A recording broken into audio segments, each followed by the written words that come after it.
Niso Economia.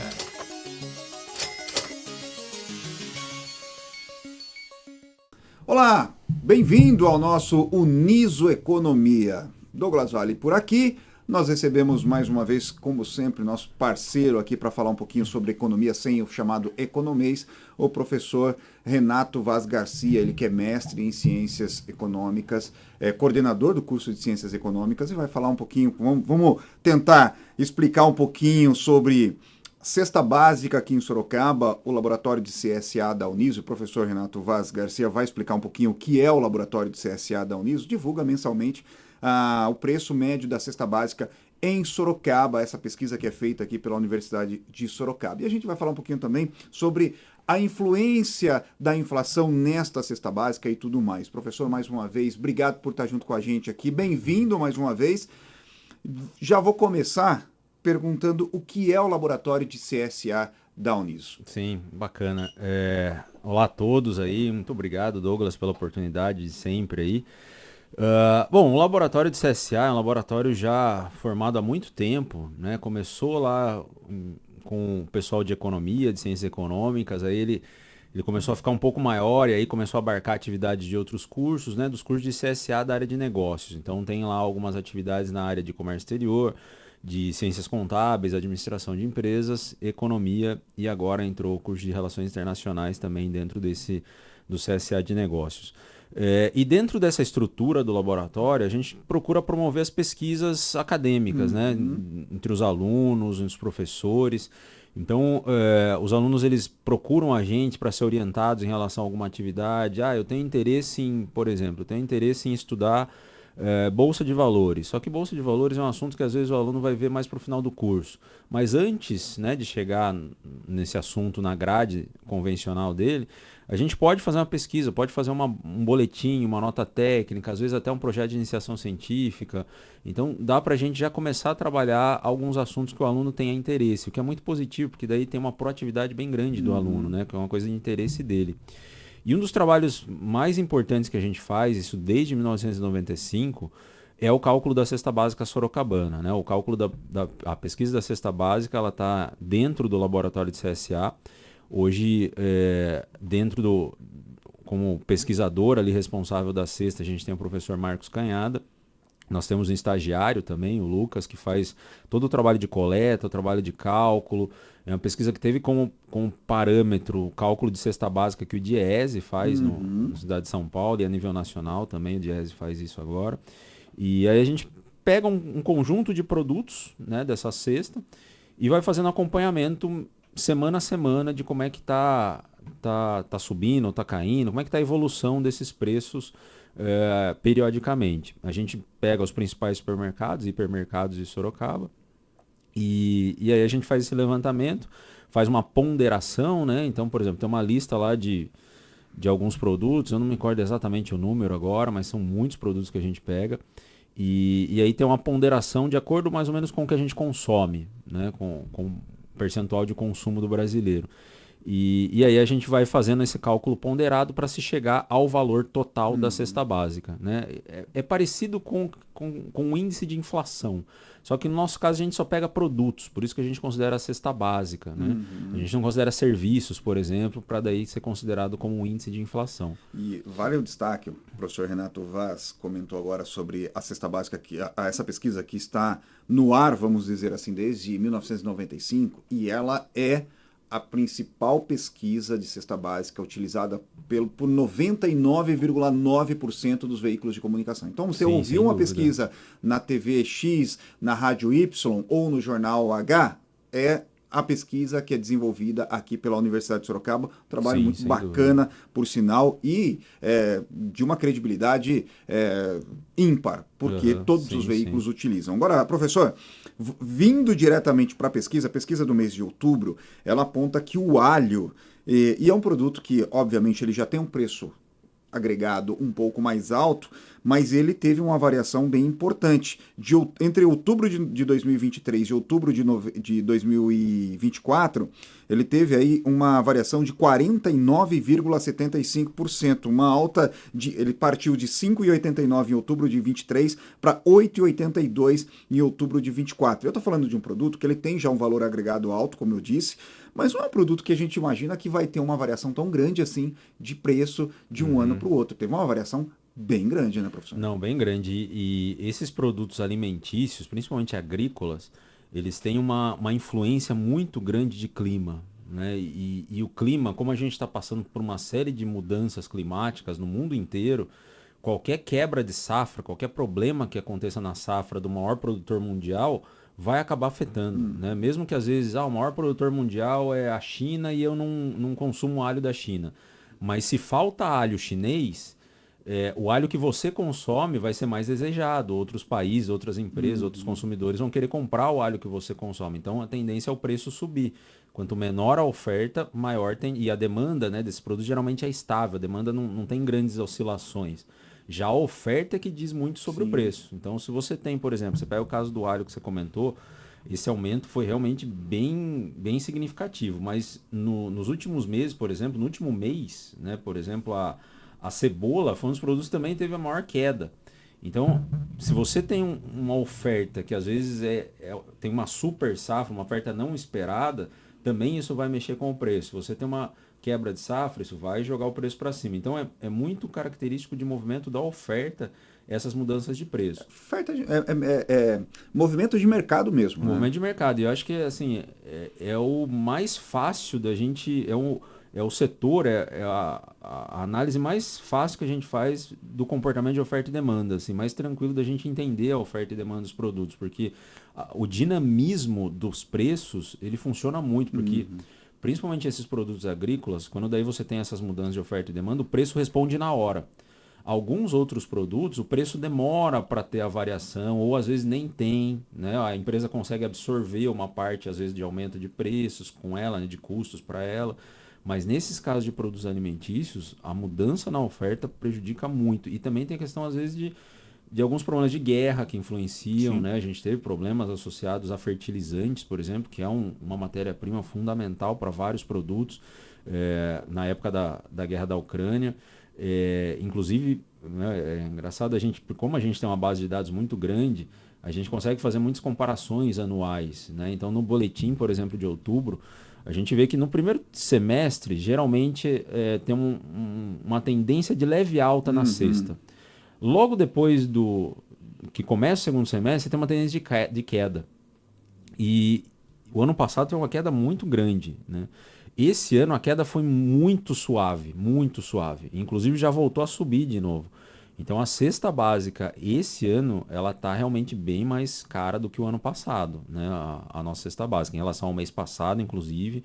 E isso obviamente que vai pesar no poder de compra do consumidor, porque a gente está falando de produtos básicos, né? Nós tivemos, inclusive você comentou sobre a divulgação na imprensa, né?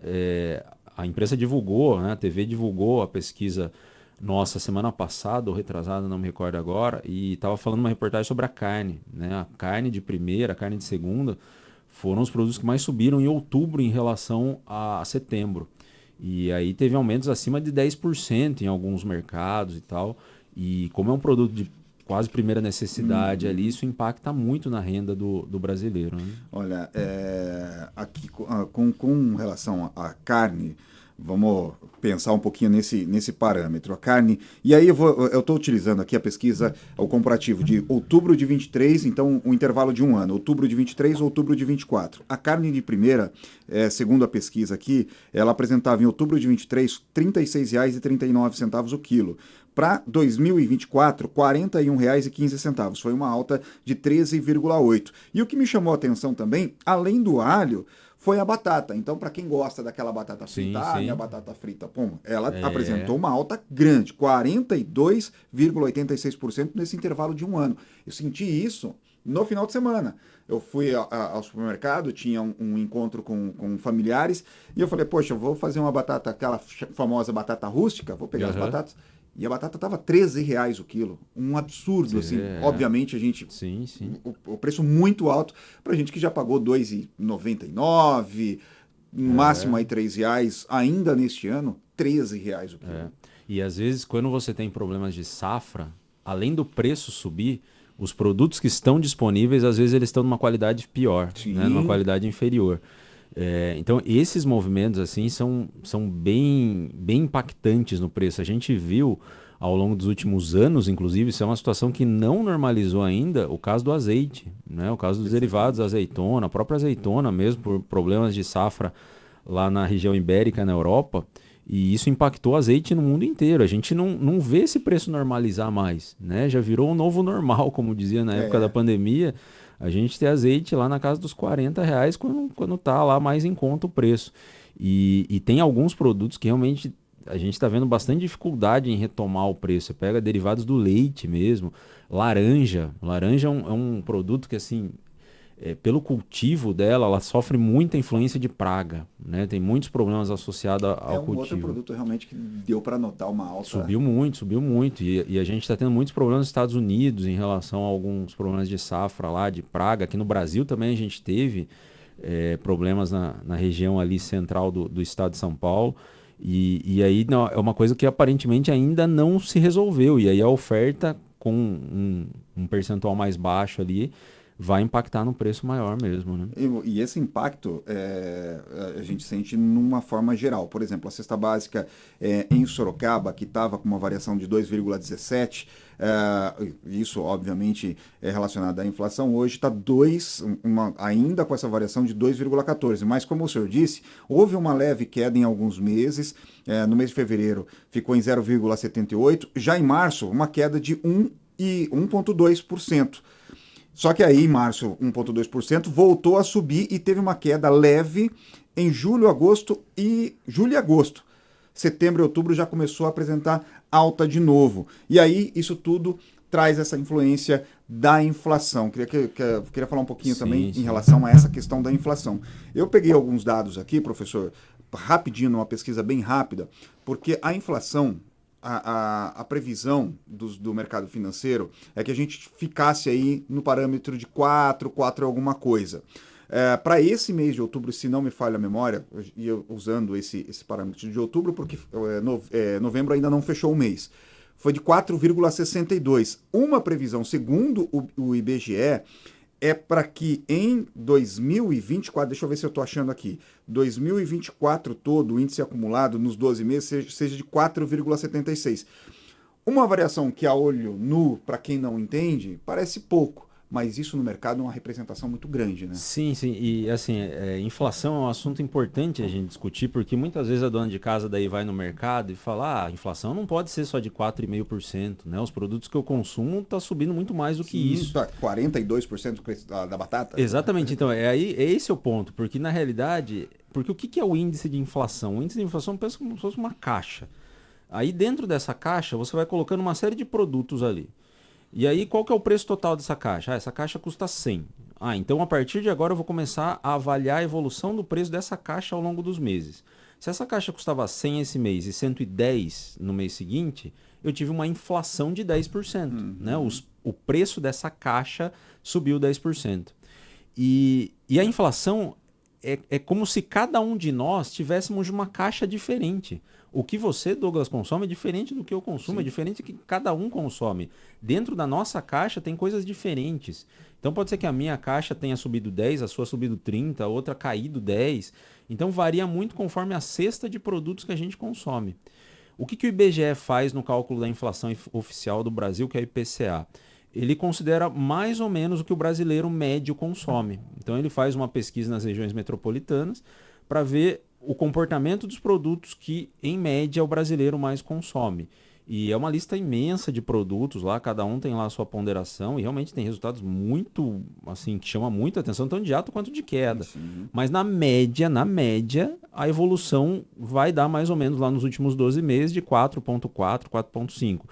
Tem uma expectativa de fechar o ano a uma taxa maior, porque os próximos meses tendem a ter uma inflação maior do que os meses anteriores. Então vai Porque esse puxar... hábito de consumo, ele tende a mudar um pouquinho nos 2 últimos meses? Isso tem alguma coisa a ver ou não? Não, ele também considera a sazonalidade. Ele tira o efeito da sazonalidade, o IPCA, na forma de fazer o cálculo. Mas mesmo assim você tem esse aumento porque a demanda por produtos, qualquer produto, ele tende a aumentar, né, nesse produto e nesses meses, e a oferta ela não aumenta. É difícil você planejar a produção de um produto agrícola, por exemplo, né?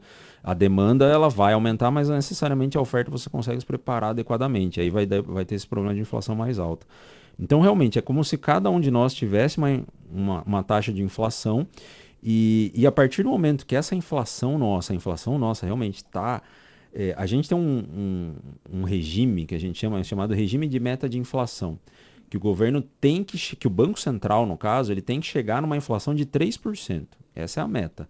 Só que no Brasil, né, como a gente adora fazer as coisas um pouquinho diferente, a nossa meta virou uma banda, né, que é uma margem superior que o Banco Central tem para poder chegar nessa meta, né? Então a meta é de 3, mas existe uma margem de 1,5 para cima e 1,5 para baixo.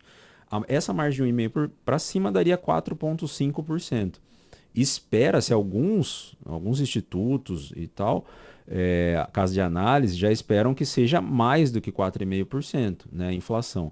E quando você tem uma inflação que está pressionando para cima, o Banco Central fala: meu amigo, eu preciso chegar na meta de novo, então eu preciso jogar essa inflação para baixo. Como é que eu, como Banco Central, jogo a inflação para baixo? Tiro dinheiro da população.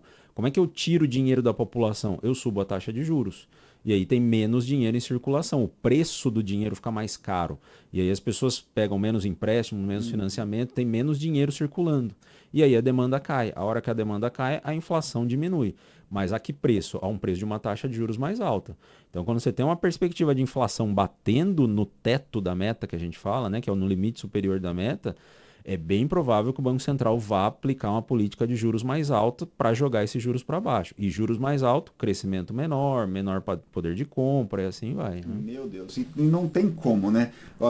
Eu ouço muitas pessoas falarem o que tem a ver o dólar, o que tem a ver a taxa Selic, que é a taxa de juros, com a inflação, com o produto que eu consumo. O professor Renato explicou agora de uma forma clara. Tudo está interligado, é um circuito e está tudo interligado. Agora, o que parece, professor, para a gente finalizar, que não está tão interligado assim, é o salário mínimo. Sim. Porque a gente percebe que tem uma alta, como o senhor disse, 4,5%, e aí essa variação de 1,5% para cima, para baixo, que é a famosa margem de erro, a gente viveu agora há pouco um período político, eleitoral. Mas o salário, a gente percebe que o salário não tem essa variação. Obviamente, percebe não, ele não tem essa variação. Ele vai ter uma alta e muito provavelmente agora para o mês de janeiro a gente vai ter correção da inflação, a gente não vai ter uma alta, um ganho real do salário mínimo. E o salário não sobe, o salário mínimo não sobe, ou sobe, quando sobe uma vez por ano, seguindo o índice de inflação, mas os preços não são assim. E aí acaba com o nosso poder de compra. Exatamente. Então, acho que 2 pontos. Primeiro que quando você tem uma taxa de inflação, né, que assim, não é uma inflação tão preocupante como a gente tinha no passado no Brasil, né? Assim, de uma forma ou de outra ela corrói o nosso poder de compra. E a inflação, ela vai acontecendo mês a mês, né? Todos os meses tem um pouquinho a mais de inflação, de aumento de preços acontecendo, e quando a gente pega um ano, a gente tem lá esses 4,5%. O nosso salário, ele vai ser reajustado anualmente. Então, ao longo de um ano, o reajuste salarial nosso é 0. E o reajuste de inflação vai acontecendo ao longo do ano. Então, a gente vai perdendo o poder de compra ao longo do tempo, ao longo do ano. E quando chega, né, no dissídio, chega na negociação para ter o aumento salarial de reajuste, a gente já perdeu uma parte daquele valor. O reajuste é baseado numa coisa que já aconteceu e vai voltar a acontecer no próximo ano, daí a gente já sai meio que atrás. Né? O reajuste sempre acontece anteriormente. E outro ponto, a gente está tendo, em alguns meses, a gente está percebendo também bastante isso, um aumento do salário médio do trabalhador. Tá? Isso vem acontecendo até mesmo do salário mínimo. A gente teve uma regra no ano passado de aumento de salário mínimo pela inflação, mais a evolução do PIB de 2 anos anteriores. Então tem um aumento real ali. Só que esse aumento que a gente está tendo de salário As pessoas podem falar, nossa, que maravilha, né? Sensacional. Tá, só que se o meu salário aumenta 5% e a inflação dos meus produtos que eu consumo aumenta 8%, eu perdi dinheiro. Tá? Então, São 3% aí de... exatamente. Então, é uma ilusão monetária que a gente chama na economia esse aumento de salário. O grande problema da inflação no Brasil é o nosso histórico. Assim. A gente tem um problema muito grave de inflação no passado e assim, é um problema que precisa ser combatido. Né? É um problema que não dá para a gente conviver e falar 10% é pouca coisa, 12% é pouca coisa, 6% é pouca coisa. Mas assim, conforme isso vai acontecendo mês a mês, exponencialmente isso vai impactando muito no poder de compra do brasileiro. E assim, não tem muito o que fazer. A gente tem praticamente o único instrumento de curto prazo que a gente tem é mexer na taxa de juros. Porque, só rapidinho, Douglas, porque eu acho que é uma coisa importante para se falar sobre essa questão da inflação.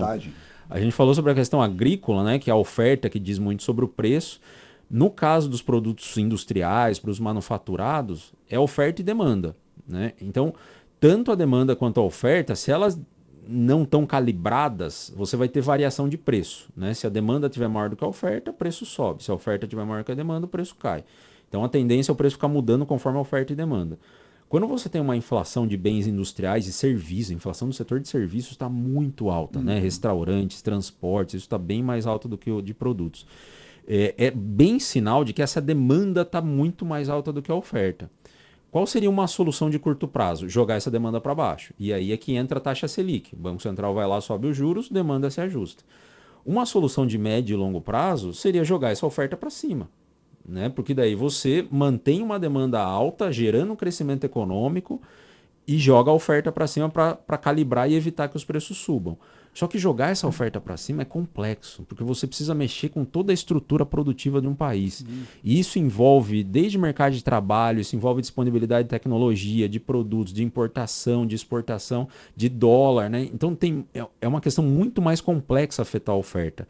E é aí que é o nosso calcanhar de Aquiles. Não adianta, às vezes, a gente vê muito na política ainda o pessoal reclamando, inclusive o presidente do partido do presidente atual, reclamando dos juros, que os juros não pode ser tão alto, que está jogando contra o Brasil, né, que o Banco Central está jogando contra o Brasil, mas ele está no papel de curto prazo dele. No curto prazo, é esse o instrumento que a gente tem. Agora, o que está sendo feito de médio e longo prazo para melhorar a estrutura produtiva do país para a gente não ter esse problema de demanda aquecida? Porque demanda aquecida não pode ser um problema. Né? Demanda aquecida é uma coisa que muitos países desenvolvidos assim, dariam de tudo para ter um pouquinho mais de demanda. Você vê Japão, por exemplo, a quantidade de demanda, de gasto que eles fazem é muito pequena. Né? O governo fica tentando injetar dinheiro na economia e não vai, né? Porque eles não gastam. Aqui a gente tem uma demanda aquecida, que é um grande problema. Só que do ponto de vista da oferta, tem muita coisa que está bem difícil da gente encaminhar. E aí são questões estruturais. Então não vai se resolver em 2 anos, em 3 anos, em 4 anos. Só que é um trabalho que precisa ser construído ali de formiguinha, mas todo mundo precisa ter uma coesão para que isso aconteça. Né? Bom, eu disse para a gente finalizar, mas me ocorreu agora que finalmente há rumores no mercado de que o pacote de corte de gastos sai na quinta ou sexta-feira, que esse pacote estaria pronto, que estão segurando, que o atual presidente, inclusive, estaria segurando por conta da reunião do G20. Será que finalmente a gente vai ter? E aí falam aí num corte interessante, um corte importante, se não me engano, algo em torno de 70 bilhões, alguma coisa assim. Sim, em 2 anos. Né? Quer dizer, é um corte importante. Ainda não é a solução de todos os problemas, mas é um corte importante. Mas será que sai até quinta-feira? Não, sim. Essa acho que é a grande questão, porque foram tantas promessas, né, desse corte de gastos, e aí agora tem um feriado. Eu não sei se na quinta ou na sexta já surge uma outra desculpa, e aí já fica para a semana que vem, e aí o negócio vai enrolando. Mas acho que a grande expectativa da sociedade, né, não só do mercado, quando a gente fala, mas da sociedade como um todo, é entender o que está dentro desse corte, né? Que ele está previsto lá dos 70 bilhões. O que ele considerou para fazer esse corte? Porque boa parte dos anúncios que foram feitos no passado, até mesmo em relação à tributação, à expectativa de arrecadação, foi feita baseadas em algumas premissas totalmente irreais, né? Que você sabia que não ia acontecer. Né? E aí a grande questão é de onde que vem esses 70 bilhões, porque a necessidade nossa de gerar um resultado superavitário fiscal é para ontem, né? Eu estava comentando ontem, inclusive, numa aula sobre economia do setor público, pessoal de economia, que a gente, assim, tem uma dificuldade muito grande, né, de trabalhar com essa questão de gastos, mas assim, quando você tem um período de pandemia, quando você tem um período de crise, de recessão, você vai gastar mais do que arrecadar. E aí, com certeza, você vai gerar um resultado deficitário, né, das contas públicas. E isso é esporádico, isso acontece. O problema é que a gente hoje no Brasil não está passando por nada diferente. Não tem nenhuma situação que exija que você gere um déficit público, né? É uma situação convencional hoje. E mesmo nessa situação padrão nossa, a trajetória de crescimento da dívida pública está em alta. O que vai acontecer se a gente precisar realmente ter mais gasto em alguma situação específica no futuro, né? Todos os outros países estão fazendo, assim, países mais democráticos e emergentes que a gente conhece. Eles estão fazendo um corte de gastos nas suas contas, principalmente depois da pandemia, né, que houve essa necessidade e agora eles estão fazendo corte de gastos.